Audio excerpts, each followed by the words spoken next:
اللہ سبحانہ و تعالیٰ کی حمد و ثنا کے بعد میں بہت شکر گزار ہوں تمام منتظمین کا جنہوں نے اس باوقار اجلاس کا انعقاد کیا۔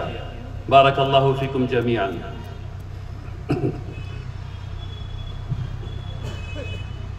ہم لوگ یہ اجلاس نقبہ کا خاص کر کے اس لیے کرتے ہیں تاکہ جو توقعات ہیں اسلام کی ایک انسان سے اور خاص کر کے ایک مسلمان سے، اور پھر خاص کر کے وہ مسلمان جب وہ نقیب بن جائے تو اس سے کیا ہے اس کی وضاحت کی جائے۔ مجھ سے پہلے اس سلسلے میں کافی گفتگو ہو چکی اور بات بتائی جا چکی ہے، لیکن اس سلسلے میں چند باتیں آپ کے سامنے رکھنا چاہتا ہوں اس نقطہ نظر سے کہ حدیث شریف میں ہے دین و نصیحہ، دین نصیحت دینے کا نام ہے، نصیحت کرنے کا نام ہے۔ اس زمرے میں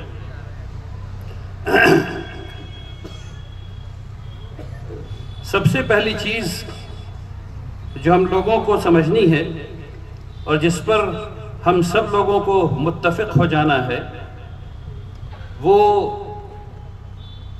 آیت ہے جو میں نے ابھی آپ کے سامنے پڑھی ہے۔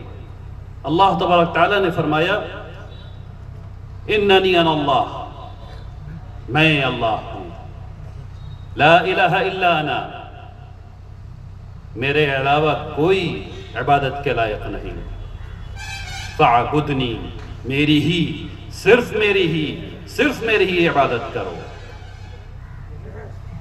پھر اللہ تبارک تعالیٰ نے دوسری آیت میں فرمایا ادخلوا فی السلم کافۃ، اللہ تبارک تعالیٰ نے اس کو کہہ کر کے مسلمانوں کے پاس سے اختیار کو چھین لیا۔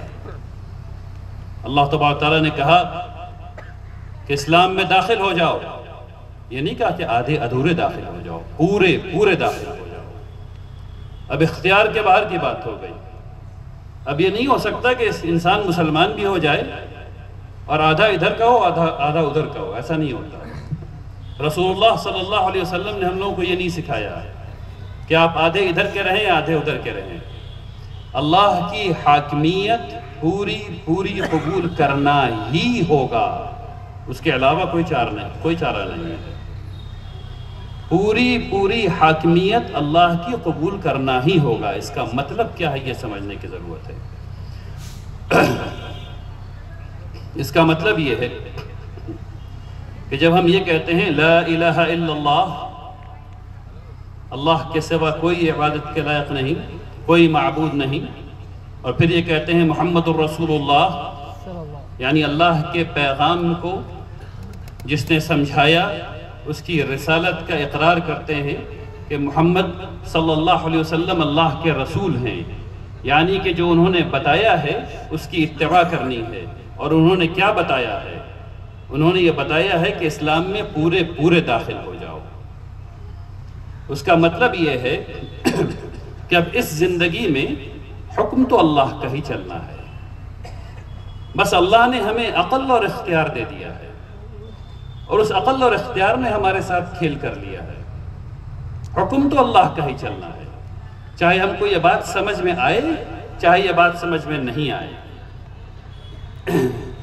جب ہمارے رشتہ دار کو ہارٹ اٹیک ہو جاتا ہے اور وہ بستر مرگ پر ہاسپٹل میں موجود ہوتا ہے، اس وقت ہمیں خوب احساس ہوتا ہے کہ بات ہمارے ہاتھ کی تو نہیں ہے، حکم تو اللہ کا ہی چلنا ہے، جان تو اللہ کے حکم سے ہی واپس آنی ہے یا چلی جانی ہے۔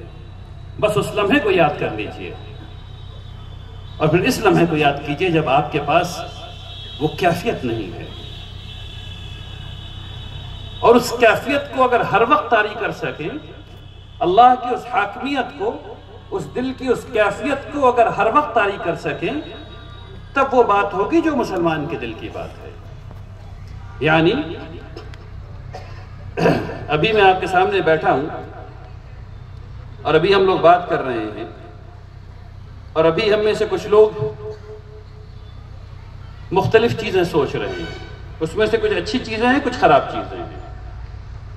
اب رسول اللہ صلی اللہ علیہ وسلم نے فرمایا ایاکم والظن، فَإِنَّ الظَّنَّ أَكْذَبُ الْحَدِيثِ. یہ جو سوچ تمہارے ذہن میں آ رہی ہے، میں مثال سے سمجھانے کے لیے مثال دے رہا ہوں. کوئی شخص بیٹھا ہوا